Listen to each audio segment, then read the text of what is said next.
I know what you're thinking. I'm probably crazy for saying this, but there really is a ghost cowboy over there? I know I won't be believed, but it exists. Oh, I mean, this is the plot to a very entertaining episode of Danny Phantom known as the Fenton Menace. Alright, so this episode begins amongst a whole lot of action.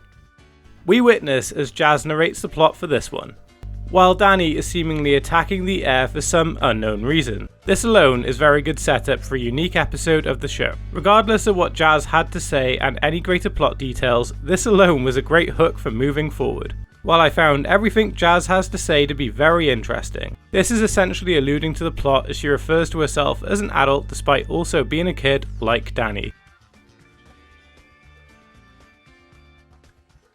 Now, I found the setting deep in this canyon, away from home and the normality of Danny's life as we have come to see it, to be an interesting bit of world building and setup. It's kind of ironic as this setting was intended to help with Danny's mental health, but I would argue it does a lot worse than that. It isolates Danny away from his home and friends, Tucker and Sam. It leaves him in unknown territory being stalked by an entity which nobody else believes exists. It puts Danny in a more vulnerable position. But it's also good as the new setting allows for more exploration, while removing his friends puts greater emphasis on his family to grow as characters. It really does feel like a showcase for the Fenton family, and I found it very entertaining. At face value, it really does make it seem like Danny has lost his mind. We don't meet the real threat until around the halfway point of the episode. So on first watch through, there really is a cause to believe that Danny is just overworked and his mental well-being has been affected. However, we really did need to witness all of these fights, him taking on nothing across the first half, to truly believe there is something afoot here.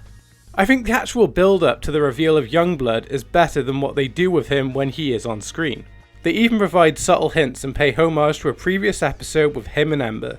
So, in his first appearance, he and Ember use radio waves above a pirate ship to control all the adults in town. Well, some time has passed and Danny's family come across what remains of this destroyed ghost pirate ship, which causes Danny to freak out because he's seeing Youngblood but nobody else is. I really appreciate moments like this. It pushes the serialized nature of this show and almost makes this episode a kind of sequel as well. I think this plot did a good job of fleshing out Danny's human side at home with his parents. I like seeing how Jack and Maddie would attempt to aid Danny as it's just so radical. Spinning him around until his mental health improves. It's so dysfunctional, but I think it relates to someone like Jack perfectly well. And it's a great thing about this one, they have so much more screen time than the usual episode. I love Jack and Maddie, they're two of my favourite characters and I found them just so entertaining here. The episode begins to lose its way a little bit after Youngblood is revealed in my opinion. By that point it feels very stuffed with padding up until Jazz learns of what's happening and is able to see him. I do however find Youngblood to be a very interesting character and arguably the darkest of all the ghosts. Okay, so the ghosts were once living. Often they die in horrible ways and it becomes a big part of who they are and the motivation they have going forward.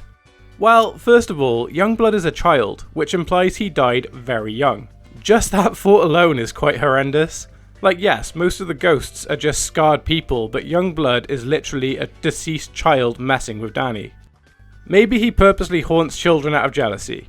Either way, it's quite a horrible character premise. I do like his energy, and he seems the perfect fit for this episode. He is voiced by incredible actor Taylor Lautner, known for his role in the Twilight movies. However, I know him as Dale Ashbrook Jr. from the hilarious series Cuckoo. In terms of this plot alone, I do kind of understand his motives. It's revenge. Danny destroyed his ship and wrecked his original plan. If he can take Danny out of the picture, then he can continue with another plan without the risk of being stopped. Using his unique motif to convince everyone in his life that Danny has lost it is a smart plan. And the means of doing this works too, as ultimately he's a child playing games. It does work. But as I said, it really loses its way halfway through and becomes a bit of a drag at the end. While I think the setup of the bear toy was good foreshadowing, I just wish there was another way to make Jazz see Youngblood which didn't resort to Danny destroying something she loves. While not intentional, it makes Danny seem quite harsh and unlikable. I think if she just couldn't cope seeing her brother distressed would make sense, especially if Youngblood did some damage. To her, it would look like he's hurting himself and she wouldn't be able to cope as she's not emotionally mature enough yet. When Jazz first sees Youngblood is when the audience should have too. That's how I would have written it.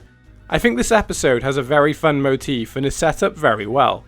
I just think the whole episode for the most part should have been Danny seeing something that isn't there and really dive into the family. Have them concerned and confused as to what to do. Those scenes were great. I just found it quite bland and generic afterwards.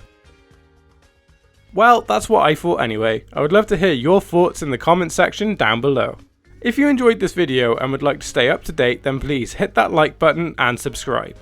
Well, I need to check if the ghost cowboy is gone. See you next time.